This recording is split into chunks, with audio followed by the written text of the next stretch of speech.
Paris Saint-Germain, Real Madrid, ou plutôt Real Madrid, Paris Saint-Germain. Parce qu'aujourd'hui le match a lieu au Santiago Bernabéu. Tellement de pression dans ce match. C'est dans ce match qu'on va voir si il y a une possibilité pour que Zidane améliore un peu sa saison ou pas.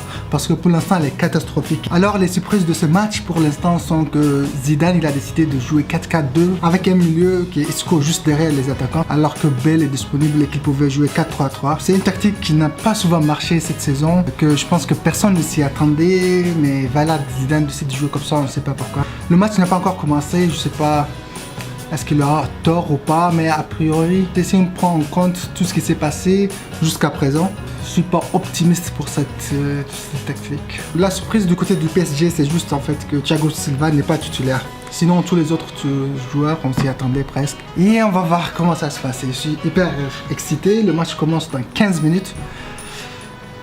La tête de Sergio Ramos.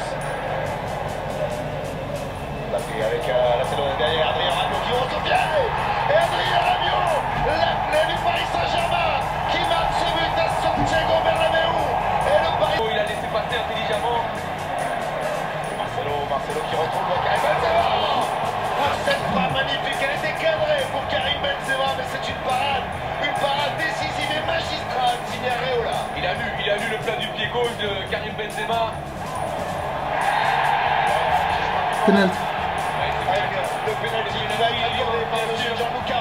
C'est pas une affaire de jambe droite. On ne... Quel litigieux? Attends, les commentateurs vont pas arrêter de sucer le PSG dans ce match. Pour Cristiano Ronaldo dans cette Ligue des Champions, les téléphones sont allumés dans les... Première mi-temps, un match de qualité.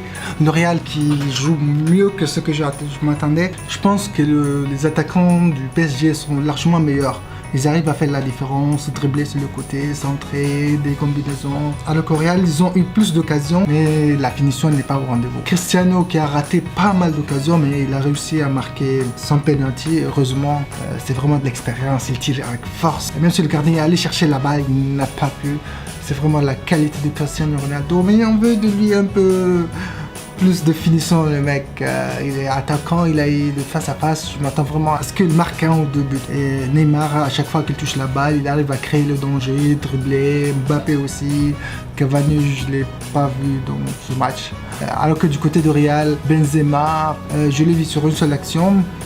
Là où il a tiré, après le gardien a levé, après le Real a eu un corner, Kroos a eu un penalty grâce à ça.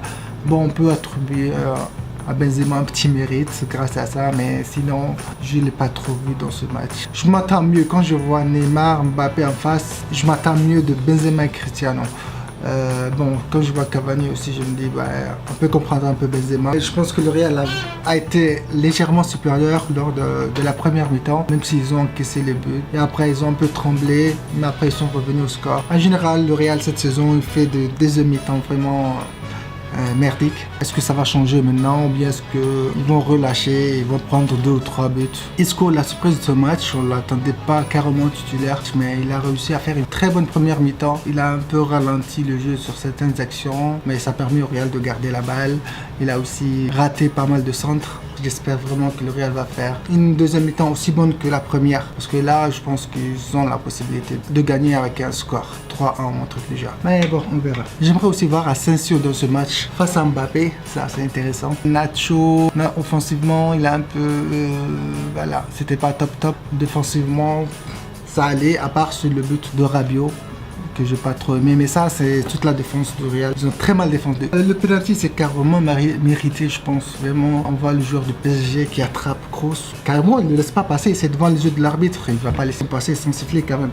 C'était clair, super clair. Je vois que les commentateurs français, c'est normal qu'ils sucent le PSG. Ça m'étonne pas du tout. Pour venir dire, ah ouais, c'est discutable, c'est litigieux, mais pas du tout. Aucun litige. Bon, c'est parti pour la seconde mi-temps. Comme prévu, le Real qui commence à lâcher là. Casemiro qui sort. Casemiro qui sort donc. Ça c'est... Il n'a même pas de carton, il n'a pas de carton en fait. On passe finalement au schéma tactique que il veut carrément accélérer le jeu comme ça. Je pense que c'est un 4-4-2 comme celui qu'il a joué contre Real Sociedad.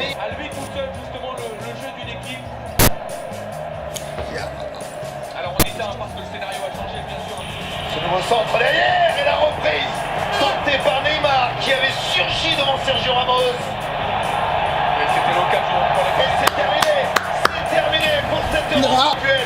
Il a remporté la bataille. Je dois me calmer là, avant de faire le résumé de la deuxième mi-temps, je dois me calmer.